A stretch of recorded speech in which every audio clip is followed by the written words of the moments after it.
pinakamasakit na parte sa isang individual na ginagawa mo yung best mo para tumulong, ginagawa mo yung best mo para matulungan lahat ng mga taong gusto mong tulungan, but definitely dumarating ka sa punto na hindi mo na kayang i-provide yung mga tulong na dapat mong itulong kasi dumarating ka sa punto na wala ka rin wala ka rin maitulong.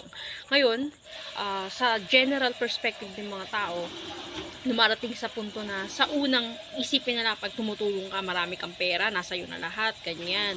Ngayon, in other situation naman, kapag hindi ka tumulong, sasabihin nila sa'yo, mayabang ka, selfish ka, kasi ganito, ganito, ganyan. Hindi ba nila alam na as individual, nag-grow tayo bawat isa, nag-grow tayo kung paano ba tayo minomold ng mga utak natin. So definitely, sana man lang, maintindihan nila yung different perspective ng tao na meron. Hindi yung nakapokus na sila based on sa tingin ng crowd na tama yung ganito, tama yung ganyan. Hindi ba nila naiisip yung pagkakaiba ng sitwasyon? Pagkakaiba kung paano ba tayo minomold as an individual.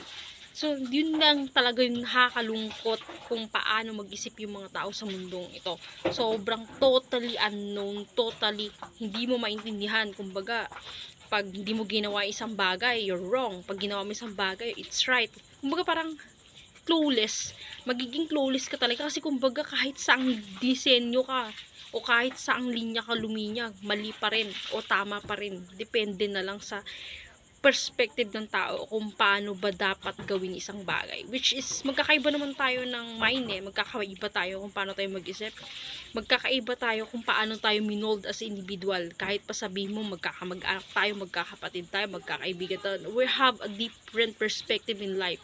We have different situation, different event, different creativity na pwede natin gawin. But definitely, all of us have a different situation and different thinking of how things might turn into something new. So definitely it's always a new beginning and always in a right thing na kung saan yung destiny, yung fate natin, dun talaga tayo papunta na walang sino man ang pwede mag-dictate doon, kahit sinong tao, but we as a individual yung kailangan mag-dictate kung ano ba sa tingin natin yung right or wrong.